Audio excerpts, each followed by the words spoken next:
cabum, oh, falou, repercutiu, doeu.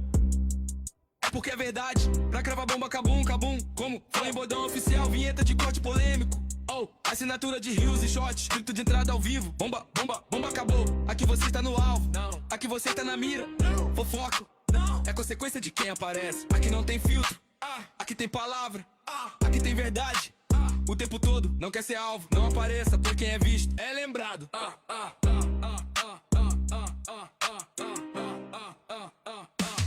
Por que é alto?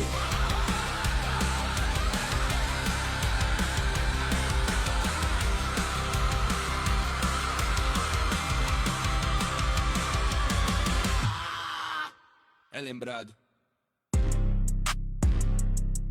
Não, está no ar. Está no ar. Está no ar. Está no ar. Está no ar. Está no ar. Está no ar. Está no ar. Está no ar. Está no ar. Está no ar. Está no ar. Está no ar. Está no ar.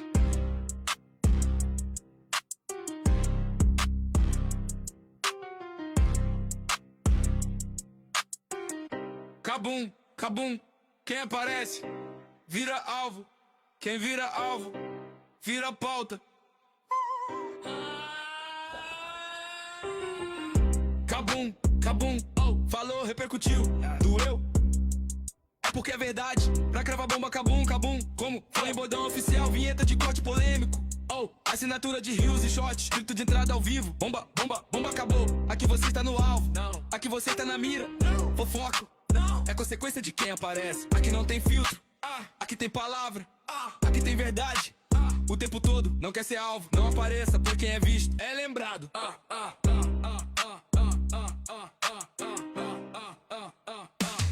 Por que é alto?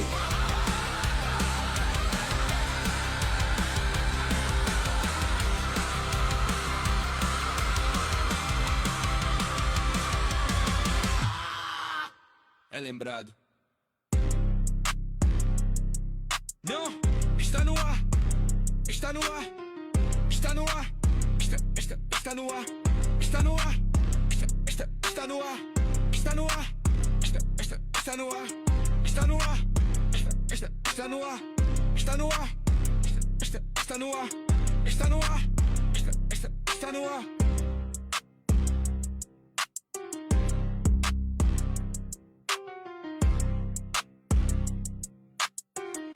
Cabum, cabum, quem aparece vira alvo, quem vira alvo vira pauta. Cabum, cabum, oh, falou, repercutiu, doeu. É porque é verdade, pra cravar bomba, cabum, cabum. Como foi em bordão oficial, vinheta de corte polêmico.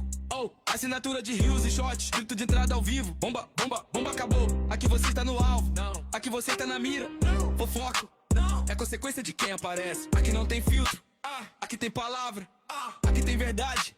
O tempo todo, não quer ser alvo. Não apareça, por quem é visto é lembrado.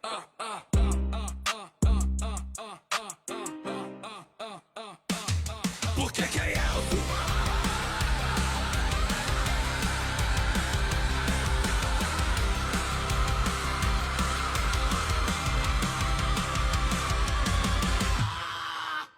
É lembrado. Não, está no ar. Está no ar. Está no ar. Está no ar. Está no ar. Está no ar. Está no ar. Está no ar. Está no ar. Está no ar. Está no ar. Está no ar. Está no ar. Está no ar.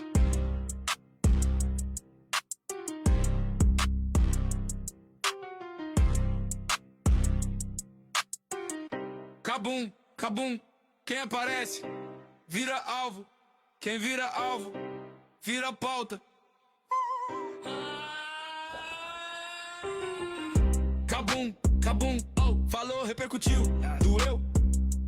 É porque é verdade, pra cravar bomba, cabum, cabum. Como foi em bordão oficial, vinheta de corte polêmico. Oh, assinatura de rios e shots, grito de entrada ao vivo. Bomba, bomba, bomba, acabou. Aqui você está no alvo, não. Aqui você está na mira, não. Fofoco, não. É consequência de quem aparece. Aqui não tem filtro, aqui tem palavra, aqui tem verdade. O tempo todo não quer ser alvo, não apareça, por quem é visto é lembrado.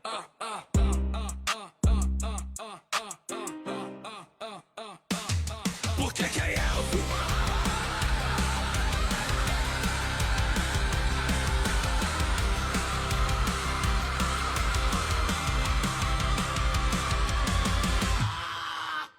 É lembrado. Não, está no ar, está no ar, está no ar, está no ar, está no ar, está no ar, está no ar, está no ar, está no ar, está no ar, está no ar, está no ar, está no ar, está no ar.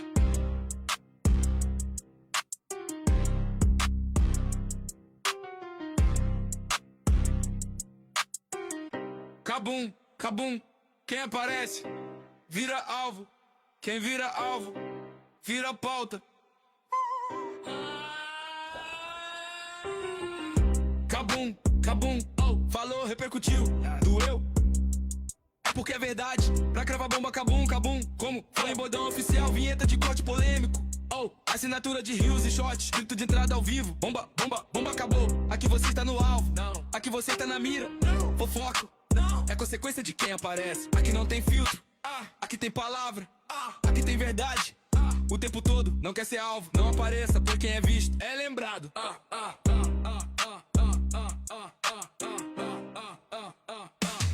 Por que é elfo?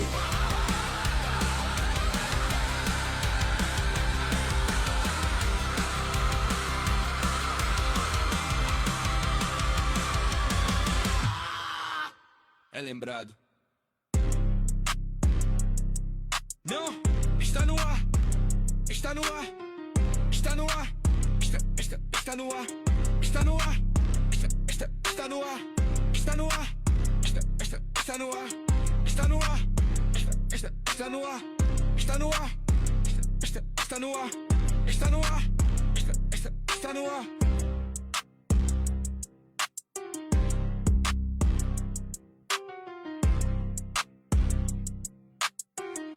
Cabum, cabum, quem aparece vira alvo, quem vira alvo vira pauta.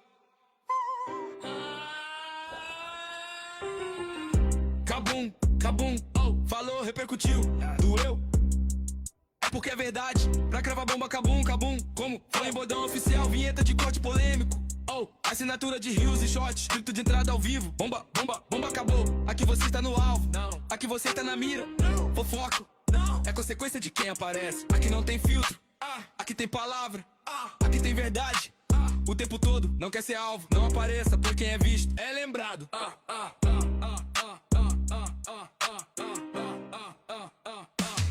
Por que é elfo?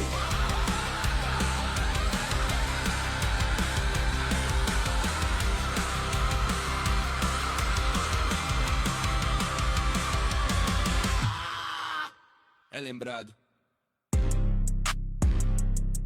Não, está no ar, está no ar, está no ar, está no ar, está no ar, está no ar, está no ar, está no ar, está no ar, está no ar, está no ar, está no ar, está no ar, está no ar.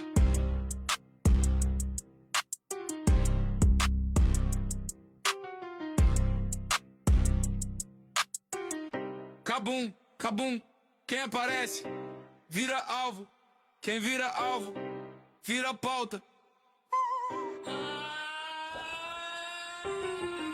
Cabum, cabum, falou, repercutiu, doeu. É porque é verdade, pra cravar bomba, cabum, cabum. Como foi em bordão oficial, vinheta de corte polêmico. Assinatura de rios e shots, escrito de entrada ao vivo. Bomba, bomba, bomba acabou. Aqui você está no alvo, aqui você está na mira. Fofoco, é consequência de quem aparece. Aqui não tem filtro, aqui tem palavra, aqui tem verdade. O tempo todo não quer ser alvo, não apareça, por quem é visto é lembrado.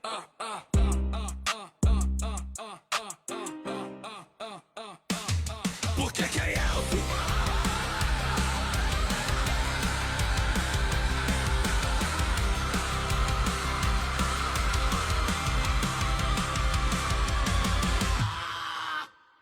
lembrado.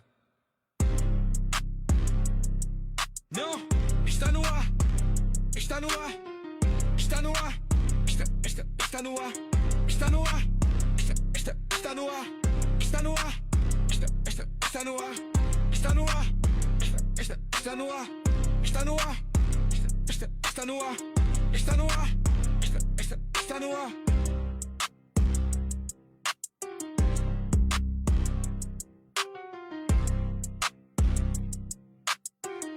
Cabum, cabum, quem aparece vira alvo, quem vira alvo vira pauta. Cabum, cabum, falou, repercutiu, doeu. Porque é verdade, pra cravar bomba, cabum, cabum. Como foi em bordão oficial, vinheta de corte polêmico. Assinatura de rios e shots, escrito de entrada ao vivo. Bomba, bomba, bomba acabou. Aqui você está no alvo, não. Aqui você está na mira, não. Fofoca, não. É consequência de quem aparece. Aqui não tem filtro, aqui tem palavra, aqui tem verdade. O tempo todo, não quer ser alvo, não apareça, por quem é visto é lembrado.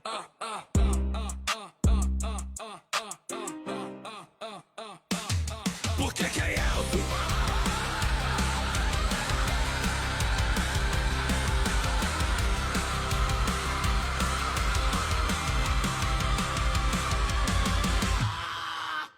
é lembrado.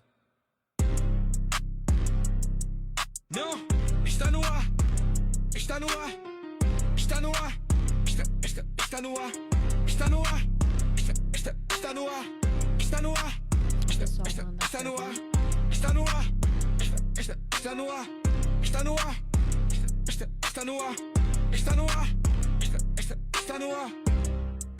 Boa noite, boa noite, boa noite. Estamos iniciando o podcast No Alvo e hoje nós estamos com uma pessoa ilustre aqui. Nós estamos falando algo diferente hoje, né? Vamos falar sobre algo atípico, né? Na verdade, eu tô aqui com a nossa amiga Valéria. É isso, Valéria? Isso mesmo. Dá um alô aí, pessoal. Muito prazer, muito obrigada, família, neurociência.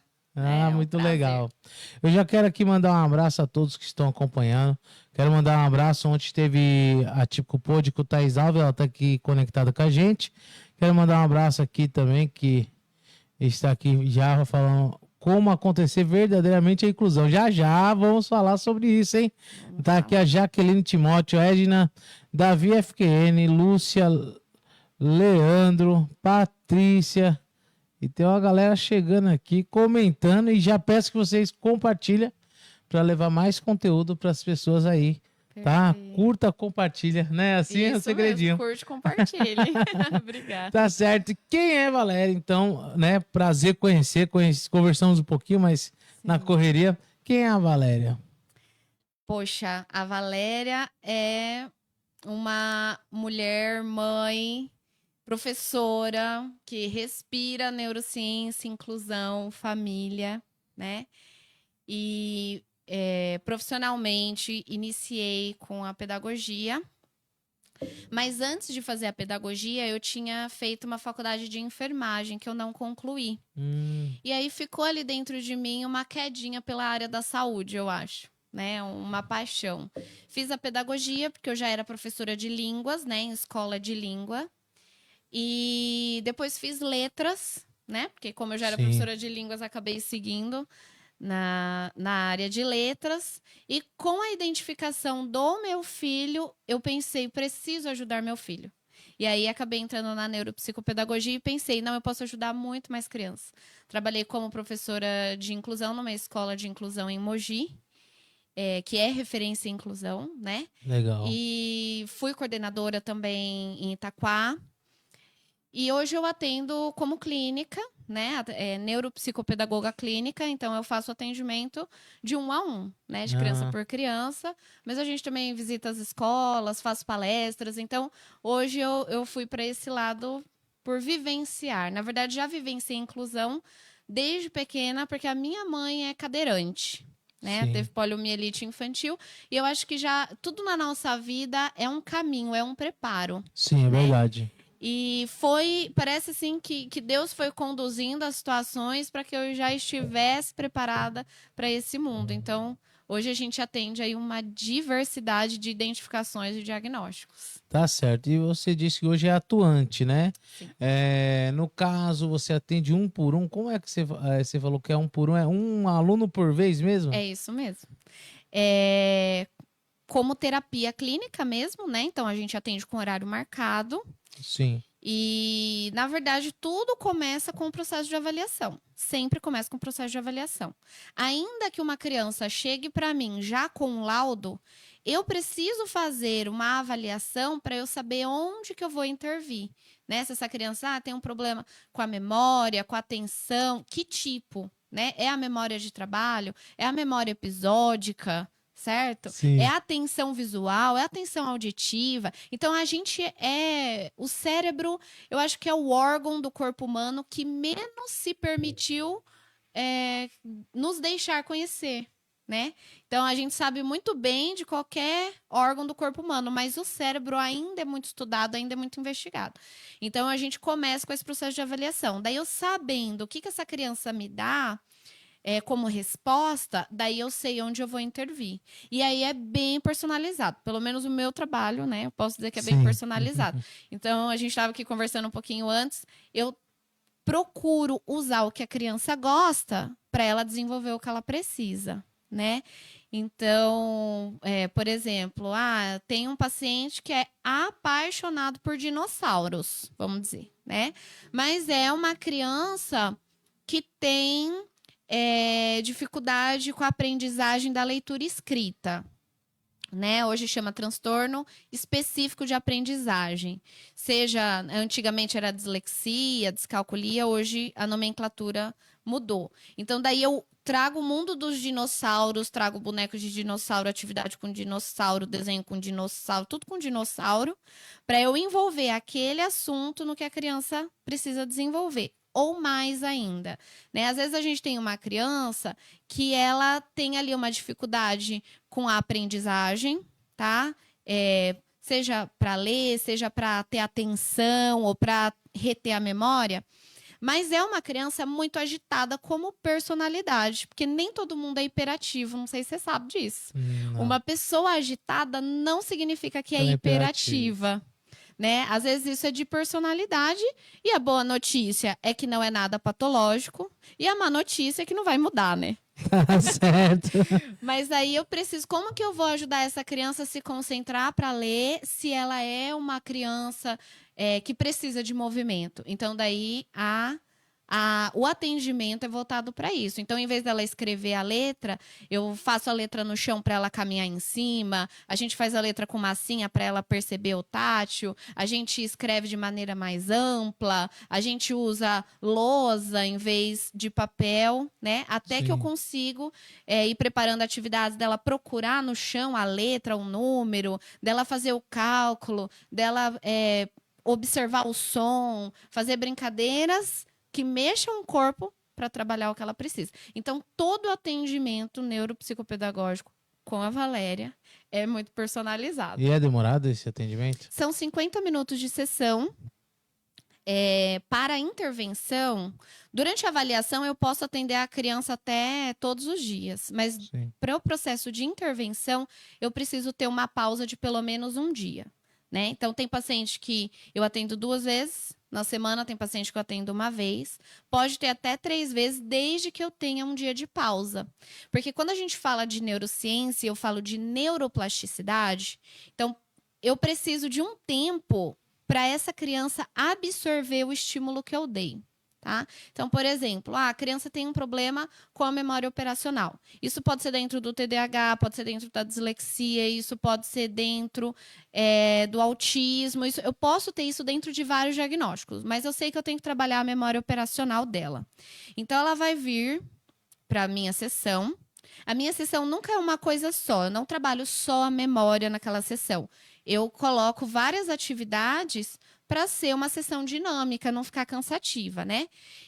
Então, eu faço estímulo hoje, eu dou jogos, desafios, brincadeira, atividades, exercícios, e aí essa criança vai embora. Então, eu estimulei que a sinapse ali que está faltando, né? Aqui no córtex pré-frontal é onde a gente tem as função executiva, que é essa área aqui da testa. Sim. E é geralmente aí onde a gente tem os maiores desafios no desenvolvimento e nos diagnósticos.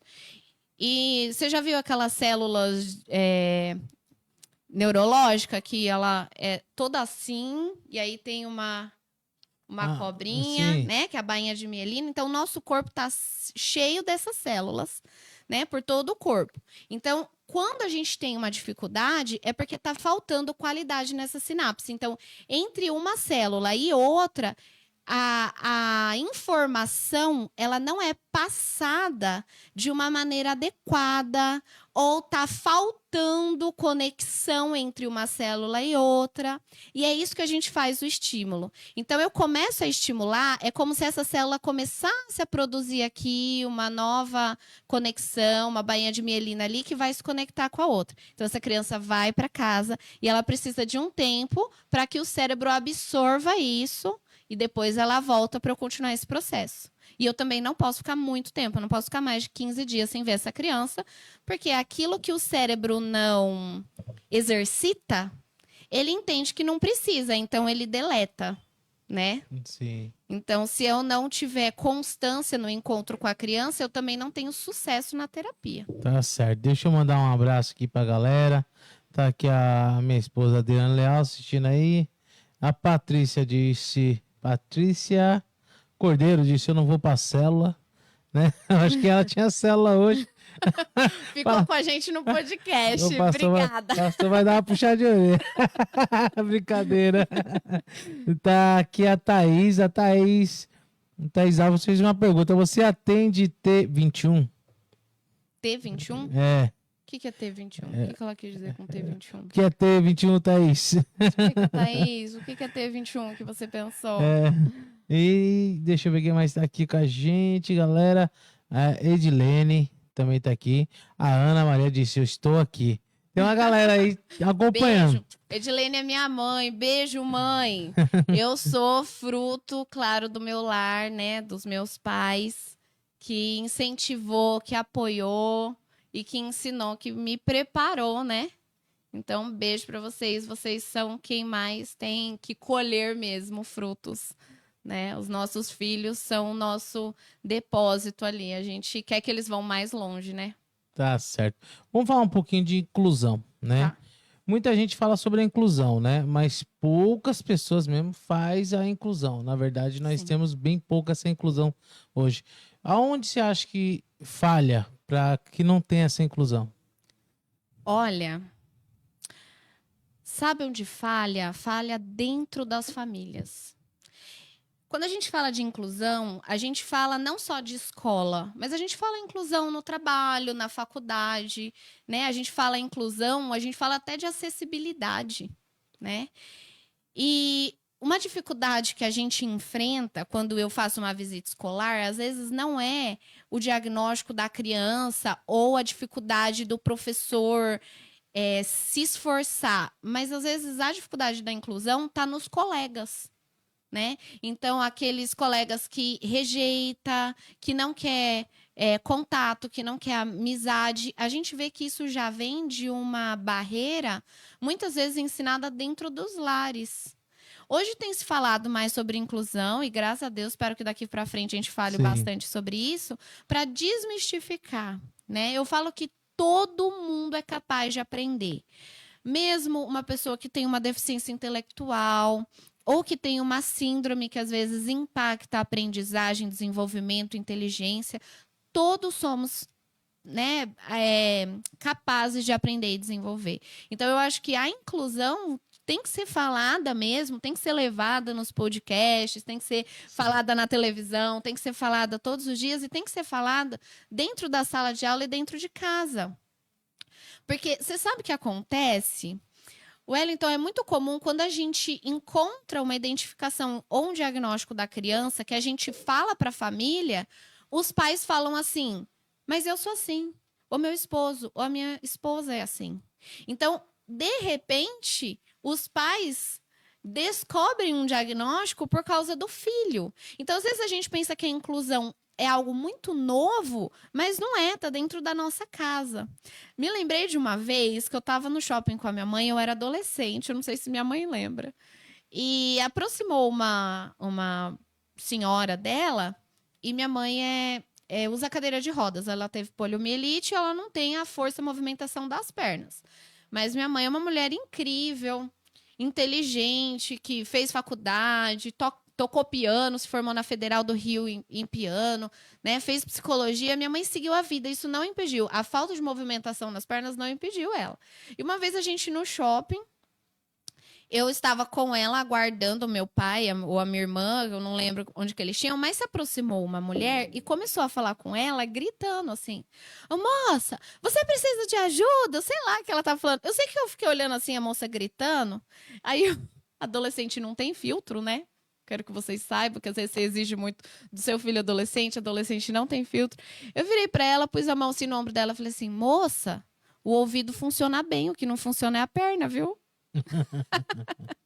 Então, assim, eu acho que falta mais a gente falar, mesmo dentro de uma sala de aula, quando a gente fala de um projeto sobre inclusão, conversar com as crianças que cada um tem um jeito de aprender, e às vezes isso nem tem a ver com diagnóstico. Né? Tem gente que é bom nos esportes, no futebol, tem gente que é bom em matemática, tem gente que é bom no português, e isso não diz respeito a nenhum diagnóstico. Então, começa daí a exclusão. Então, eu acho que, na verdade, o grande problema é a gente levar isso para dentro das famílias, para as reuniões de pais, para dentro da sala de aula, trazer isso mesmo, né, dentro das igrejas. Visitei uma igreja em São Paulo, uma vez que estava fazendo capacitação para a inclusão dentro da igreja. Uau, isso é lindo, gente, isso é maravilhoso. Porque a família atípica chega dentro da igreja ou de algum lugar, né, religioso, cansada, sobrecarregada. Sabe, Wellington, quando uma família me procura, é porque eles já tentaram fazer tudo o que eles sabiam que eles podiam. Né? Então, quando a família fala para mim, meu filho é muito ansioso, ou meu filho não aprende, meu filho não presta atenção, meu filho é preguiçoso, é porque a mãe, o pai, já tentou bronquear, já tentou dar castigo, já tentou ajudar, já tentou incentivar, e aquela criança não foi. Então, é muito comum a família atípica chegar dentro de um local religioso cansado, sobrecarregado. Então, a inclusão também tem que estar dentro das igrejas, isso também tem que ser falado, né? Tem que acolher essa família, essa criança. Então, a inclusão começa dentro da nossa casa e tem que se estender por cada cantinho mesmo. Tá certo. A Thaís disse que T21 é síndrome de Down. Você atende? Eu atendo, sim. Eu atendo como neuropsicopedagoga, né? Então, a gente começa no processo de avaliação para entender essa criança como um indivíduo único, tá? Então, assim, qual é o impacto quanto à memória, quanto à atenção, quanto ao desenvolvimento motor, né? Também. A questão sensorial, tem criança que é muito sensível ao som, ao toque, ao alimento. Às vezes a criança é muito sensível com luzes, né? Ou com muitas cores. E aí, imagina dentro de uma escola, onde você olha, tem um cartaz, tem um negócio diferente. Então, tudo isso sobrecarrega muito. E aí, a gente vai trabalhando, a neuropsicopedagogia é voltada para essas dificuldades, né? Sim. E aí, qualquer um a gente pode atender. O Tá síndrome de Down certo. tá dentro disso. Tá aí, Thaís, respondido. Muitas vezes na escola, né, acontecia antes, não sei se, eu acho que acontece com certeza hoje, os professores veem um aluno como, preguiçoso, né, aquele menino não presta atenção, tipo, não quer nada com nada, e antigamente nós era chamado de preguiçoso na cara larga, né, tipo, esse menino não quer nada, um sem futuro, né, e nós vemos hoje com a mudança, que essa fala é uma fala que prejudica o desenvolvimento do adolescente e da criança. Você acredita que existe mudança para isso? Ou já tem mudado? Com o seu acompanhamento, como você tem visto essa situação? Tem mudado dentro da escola, mas não dentro de casa. É muito comum eu atender pais que a família fala: "Ai, meu filho é muito preguiçoso". E, gente, criança não tem preguiça. Tem preguiça, criança? Não tem preguiça.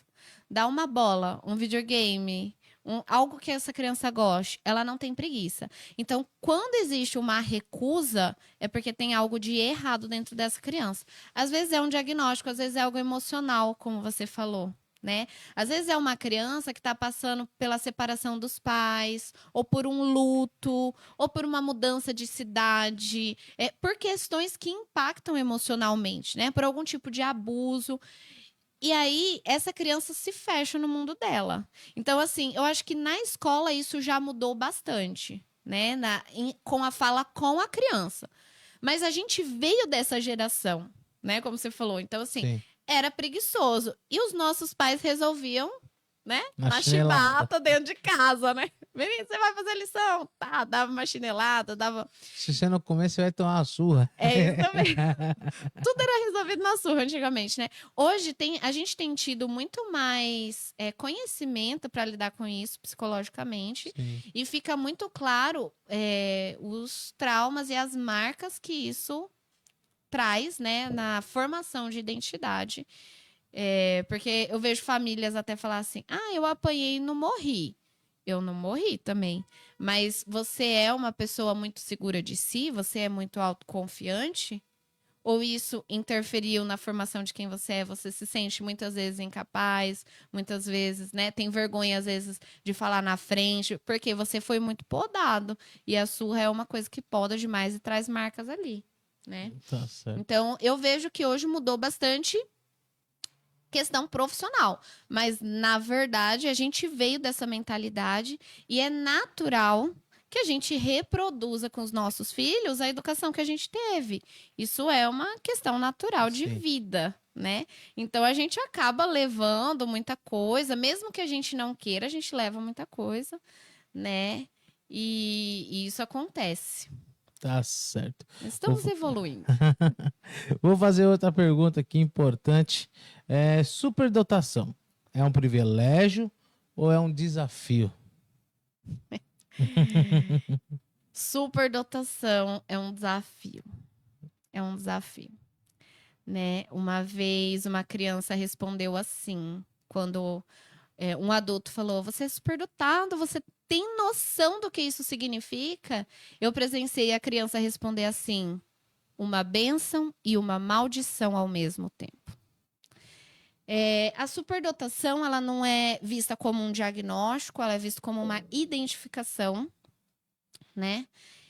E a superdotação é o seguinte: a pessoa tem uma atividade cerebral muito intensa, muita facilidade para aprender, e isso quer dizer que as funções executivas aqui na região da testa, onde eu falei, tem muita atividade.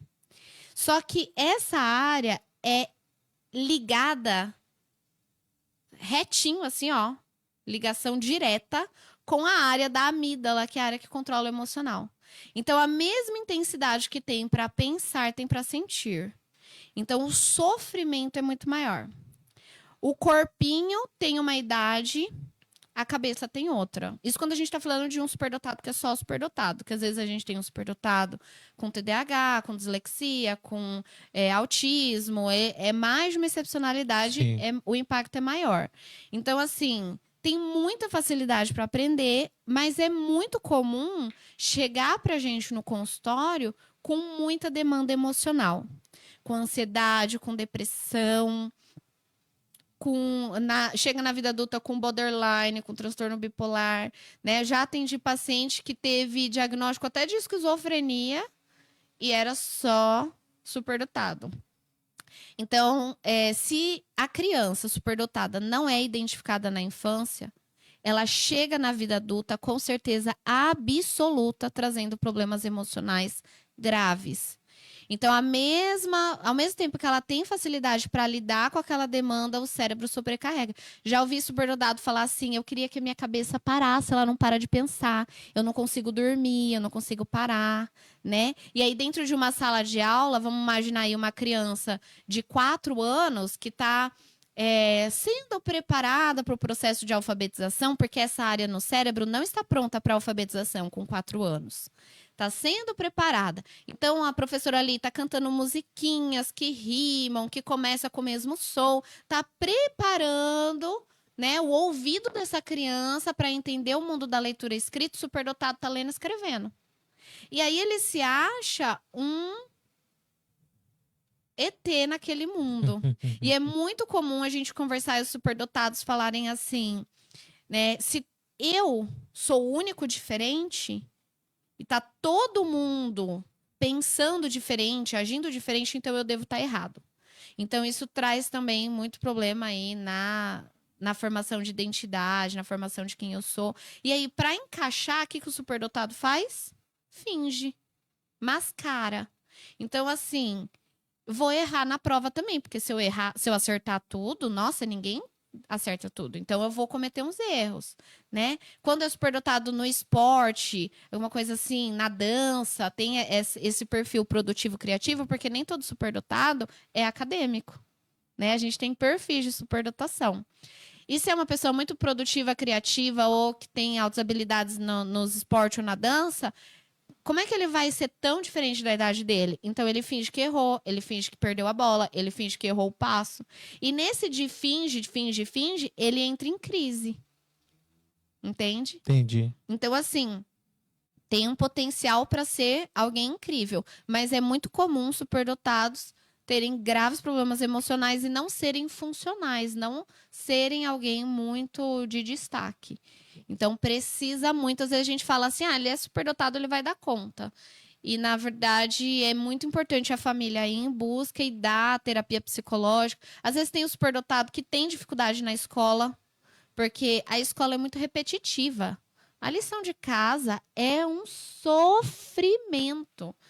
É, assim, um parto, porque eu já fiz na escola, eu tenho que fazer de novo, né? Mas se você sabe, por que você não escreve? O superdotado fala, mas eu sei para que eu vou escrever. Por que eu vou anotar uma coisa que eu tenho na cabeça? Né? É aquele que geralmente fez a faculdade, se você é adulto, tá ouvindo isso, pensa aí, se você fez a faculdade e você não levava caderno, só levava o celular no bolso, no máximo uma caneta, é importante investigar essa memória, porque o superdotado tem uma memória espetacular. São pessoas que gostam do mundo da arte, da música, porque eles têm muita sensibilidade para observar detalhes, para criar, né? E essa forma de criar, às vezes, é para resolver um problema de matemática. E aí o professor quer que segue aquele esquema que ele deu, mas o superdotado pensa diferente, ali ele entra em crise. Né? Tem que fazer uma redação e depois passar a caneta, mas eu vou passar a caneta no que eu já escrevi, então eu já vou fazer a caneta, né? E aí vai gerando todos esses problemas. Ou então, eu vou passar a caneta, mas aí eu percebi que eu posso melhorar esse texto. E cada vez que eu olho, eu posso melhorar. E aí ele entra em crise porque ele não quer fazer, porque dá muito trabalho. Muito perfeccionismo, né? Exige muito de si mesmo.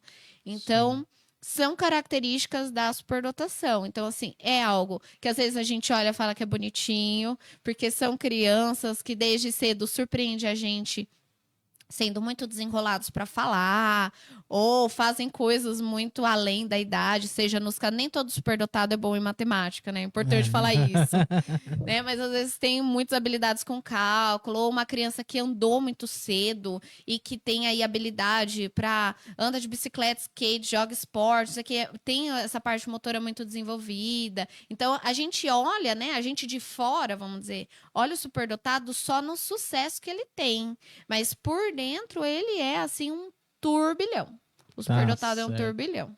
Olha aí, respondido. Vamos entrar na parte da escola. Deixa eu só pegar a primeira pergunta para não passar batido. Depois eu não lembro, da Jaqueline Timóteo. Como acontece verdadeiramente a inclusão na sala de aula? A inclusão verdadeira, ela acontece quando a gente olha para aquela criança individualmente, né? Eu preparo um plano de aula, isso é geral. Mas quando eu consigo olhar especificamente a dificuldade do meu aluno X, isso é inclusão. Nem todo mundo aprende no mesmo tempo, nem todo mundo faz igual. Então, a inclusão real, ela dá muito trabalho. Porque além de eu preparar a minha aula para os meus 30 alunos, né, pensando num professor de sala de aula que é um professor vigente, vamos pensar aí na fase do Fundamental 1, né? Tem lá a turminha do 2º ano, do 3º ano. O professor vai preparar uma aula, mas aquele aluno que precisa de inclusão, ele precisa de algo especializado, né? E isso demanda muito. Por exemplo, se eu tenho uma criança que tem um atraso no desenvolvimento motor, ou tem um atraso no desenvolvimento intelectual, desculpa, e eu estou começando a trabalhar multiplicação, eu não posso avançar com essa criança que ainda está aprendendo a soma. O plano individualizado é dar para cada um o que cada um precisa. Isso é equidade. Independente do que o currículo da BNCC diz, a inclusão real é você dar o que aquela criança precisa. Então, essa criança está começando a aprender soma e subtração, ela manipula só com objetos. Então, eu preciso ter palitinho, tampinha, lápis, para ela conseguir visualizar, material dourado, para ela conseguir visualizar aquilo. Eu tenho que me manter ali, que desenvolver esse pensamento, iniciar ali o processo da multiplicação, trabalhando o dobro, mesmo que as minhas crianças já estão fazendo multiplicação com centena, com dezena, né? As leis da educação hoje respaldam a escola e o professor para isso. É muito importante deixar isso claro, porque às vezes o professor acha que eu tenho que dar aquele conteúdo para o meu aluno. O superdotado, igual a gente estava falando, ele precisa acelerar o conteúdo.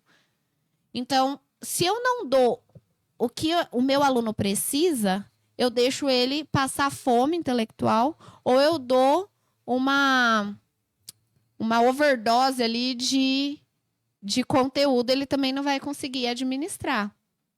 Então, a inclusão real é você dar o que aquela criança precisa, né? Sim, tá certo. A Patrícia deu boa noite, Camacho deu boa noite, Reinaldo Leal deu boa noite, Renata Dias também boa noite, estamos aí. Vai curtindo, compartilhando. Patrícia fez uma pergunta. Segura um pouco aí, Patrícia, já faço sua pergunta. Deixa eu continuar nessa da escola. Mas a sua pergunta é muito importante. Vamos lá. Você acha que a escola hoje está preparada para essa inclusão? Os professores, diretores, aquele grupo pedagógico, né? Infelizmente, não estão.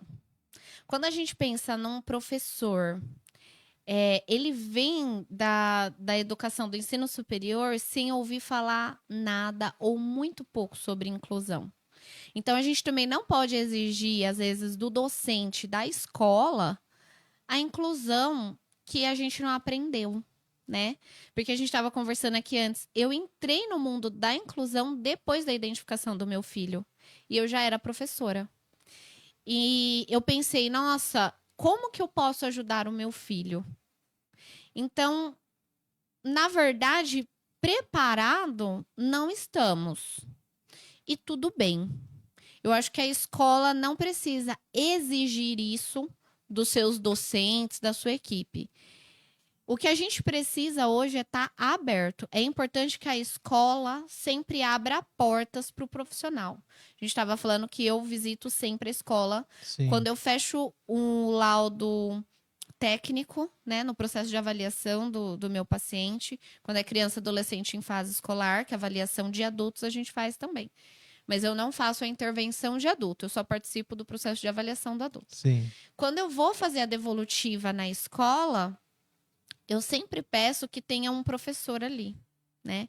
Que seja um professor que mais fique com essa criança quando é Fundamental 2, então o professor de matemática ou de língua portuguesa que tem mais aulas esteja presente, para que ele possa ouvir. Porque não adianta eu falar, às vezes, uma reunião lá de 40, 50 minutos com o coordenador, onde eu explico todo o processo da identificação, as dificuldades. Para o coordenador mal tem tempo de passar isso para o professor. Ele vai passar em 5 minutos. Ele não vai passar metade das informações. Então, assim, tá tudo bem a gente não estar preparado, mas é importante a escola abrir as portas para receber esses profissionais, né? Psicopedagogos, psicólogos, que vão lá para conversar, para entender. Porque a devolutiva que eu dou para a família é diferente da devolutiva que eu dou para a escola. Porque uma coisa é aquela criança em casa, né? Então, ali eu falo mais sobre a personalidade, sobre os potenciais, sobre a necessidade dali para frente. Com a escola, minha devolutiva vai ser voltada para a educação, para o desenvolvimento daquela criança cognitivo e socialmente, pensando em escola, né? Então, prontos a gente não tá, não. Mas se a escola abrir as portas, ela vai ficar pronta. E falo para você que já tem escolas que saíram na frente simplesmente por abrir as portas para os profissionais. Né? Então, fazem uma inclusão melhor, uma inclusão real por causa disso. Tá certo. Vamos à pergunta Patrícia. da Patrícia Cordeiro. É possível a gente ter um pouquinho de cada transtorno desse? Porque eu me lembro que eu tinha algumas dessas falas que ela citou. Não. A gente não é um pouco nada. Eu sou um pouco autista, um pouco dislexo, um pouco... Não existe isso. Quando a gente faz o processo de avaliação, é muito importante os testes de personalidade, porque quem tem um diagnóstico nasceu assim, sabia? E a gente já tem, inclusive aqui no Brasil ainda não, infelizmente, mas tem exames de imagem que pelo exame você sabe, por exemplo, se uma criança tem ali o diagnóstico da dislexia, né, que é o transtorno de aprendizagem específico da leitura escrita, porque um lado do cérebro é um pouquinho maior que o outro. Então, assim, isso faz parte da sua essência, de quem você é, e isso fica muito claro nos testes. Agora, assim, quando a gente fala de características, todos nós tivemos aí, né? Como eu falei, a gente tem às vezes habilidade numa coisa, dificuldade em outra. Mas uma coisa é certa. A gente avalia quando as características estão trazendo problema para a família, problema para a escola. Porque a gente tem, claro, características daquilo que a gente levou. Tem, como eu falei, né? Tem criança que é agitada de personalidade, não é uma hiperatividade. Agora, tem paciente, por exemplo, eu tenho paciente que tem o diagnóstico de TDAH e ele consegue se concentrar no que eu falo se eu permitir ele se mexer, ele ficar em pé, ele andar. Quando eu dou uma atividade que ele precisa sentar, pegar o lápis e mexer aqui no papel, ele perde mais a atenção. Por quê, Valéria? Porque dentro do TDAH, a gente tem uma hiperatividade. E o H é de hiperatividade, né? Ainda que seja uma hiperatividade mental, tá? Às vezes a pessoa fala assim, tem o déficit de atenção, mas é uma pessoa pacata, tranquila aqui no corpo. Mas a mente é muito agitada também. Inclusive, já vi diagnósticos errados. TDAH para superdotado, autista, são diagnósticos que têm muitas características parecidas.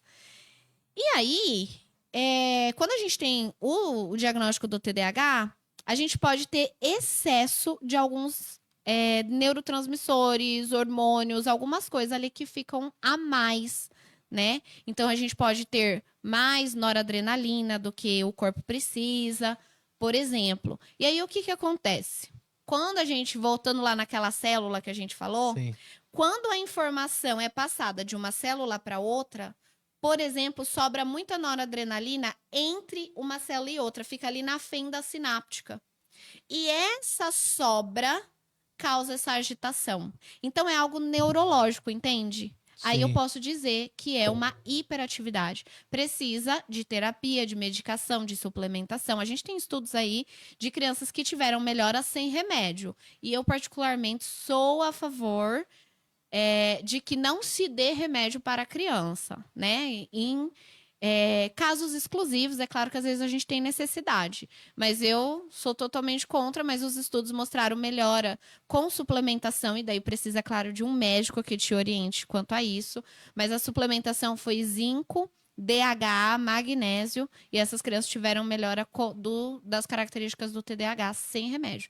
Então, a gente o que a gente come, a forma como a gente vive.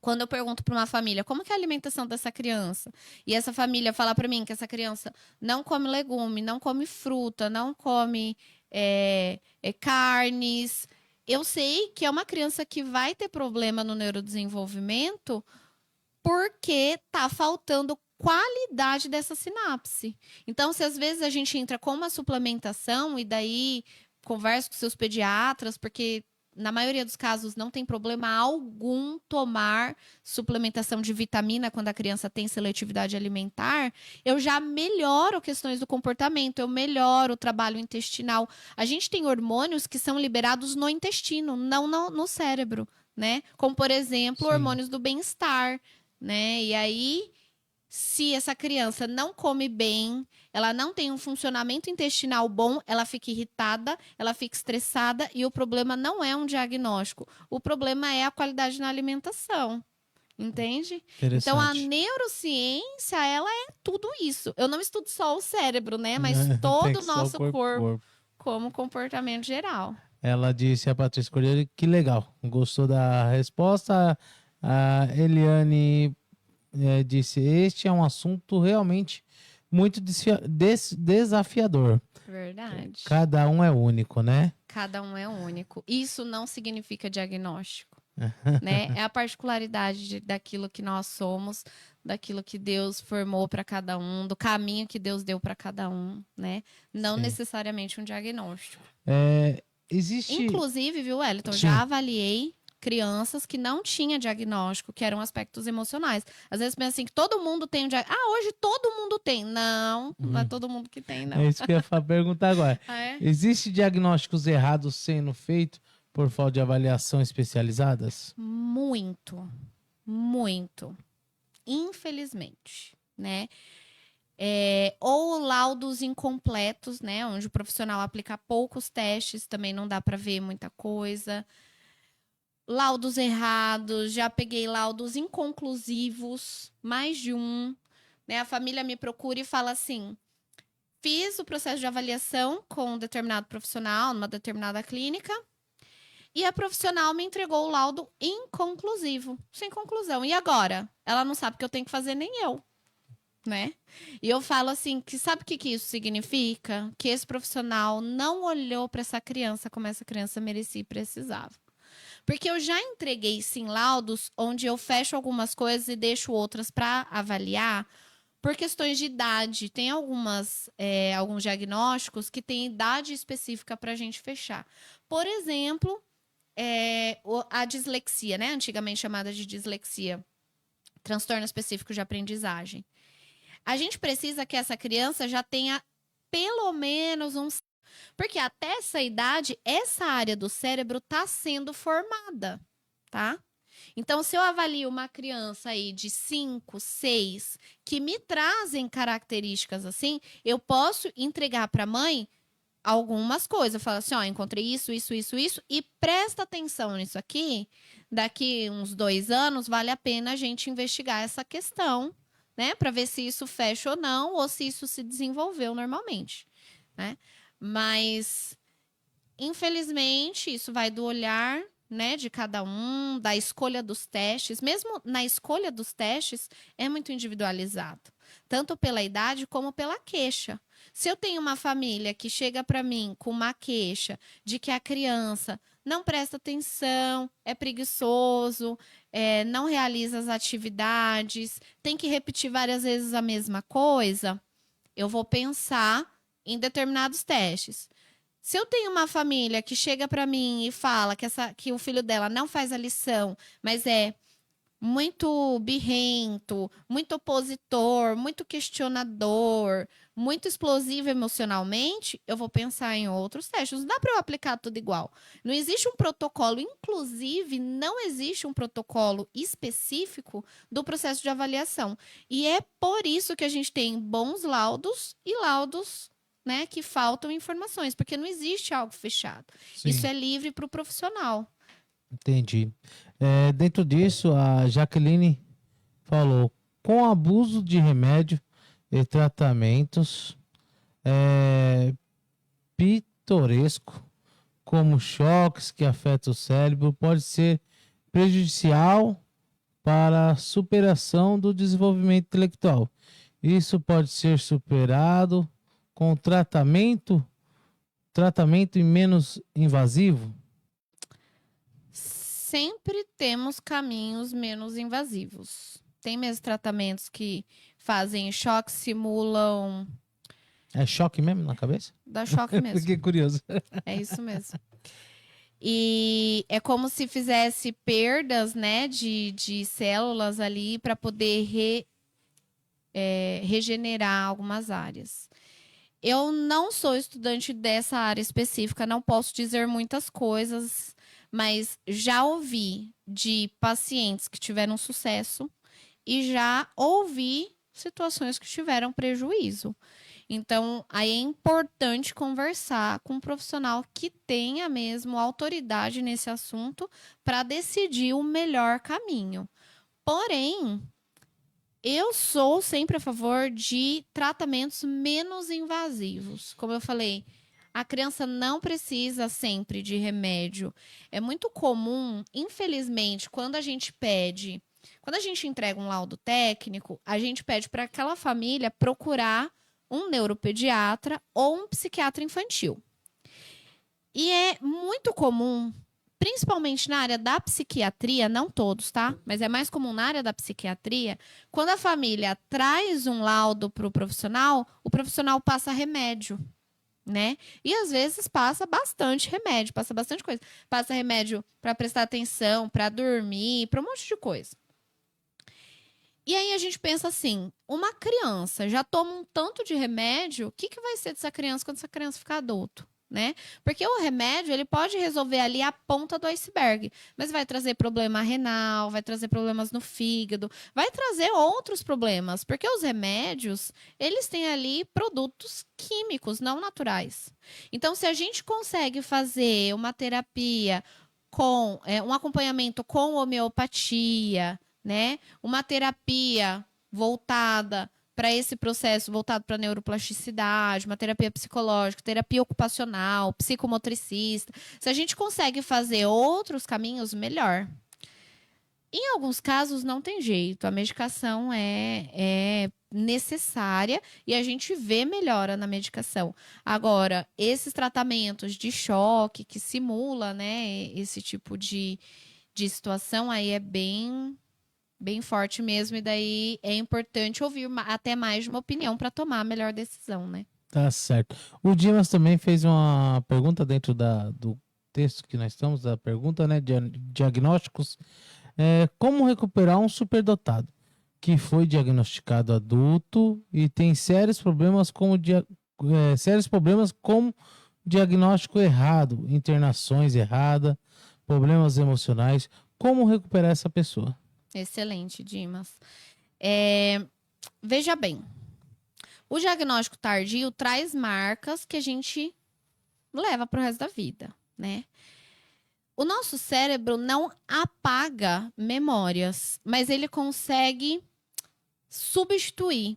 Uma memória que você tem com tristeza, você pode substituí-la para lembrar daquilo em paz. Então, o primeiro passo é a identificação correta, que daí é metade do caminho andado. Você fala assim, bom, agora eu sei a real. Sim. Né? Porque, como eu falei, é muito comum. Principalmente num diagnóstico de superdotação, é muito comum a bipolaridade vir. Porque é uma pessoa muito intensa, como a gente falou. Verdade. Então, uma hora a gente vai viver, outra hora a gente vai morrer, né? O Cid lá. Então, assim, fala assim, essa pessoa é bipolar. Um dia ela tá, a gente Feliz, vai resolver. O outro dia a gente agitada. fala, não vai ter jeito, não tem jeito pra mim. Então, fica com raiva, fica com muita raiva, né? Acaba tendo comportamentos assim. Então, descobrir é o primeiro passo. E daí a terapia psicológica é muito importante, né? Nesses casos, quando já é adulto, às vezes é necessário sim a medicação para que o desmame seja feito aos poucos, né? Agora sim, se a gente é diabético, a gente toma remédio pro resto da vida. Se a gente é hipertenso, a gente toma remédio pro resto da vida. E às vezes uma pessoa que já desenvolveu uma depressão, um transtorno de ansiedade crônico, talvez ele vai precisar de um remedinho pro resto da vida. Uma sertralina, alguma coisa assim, né? Sim. Então, assim, conversar, esse diagnóstico, esse laudo técnico em mãos, é muito importante ter uma parceria aí do psiquiatra que acompanha esse adulto para poder tomar as decisões certas quanto às medicações. E aí vai da equipe profissional, e a gente já teve casos assim, da gente pedir para o médico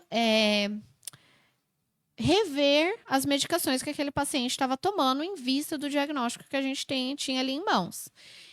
Então, o diagnóstico correto, conversa com o médico, adequa remédio, terapia. E essa terapia tem que ser feita com profissionais, às vezes, especialistas em superdotação, né, de psicologia. Por quê? Porque o superdotado, ele tem uma questão de sobrevivência que ele manipula o ambiente, a situação, e ele manipula a terapia também. É. Por quê? Eu não quero levar uma bronca, então eu não vou dizer isso.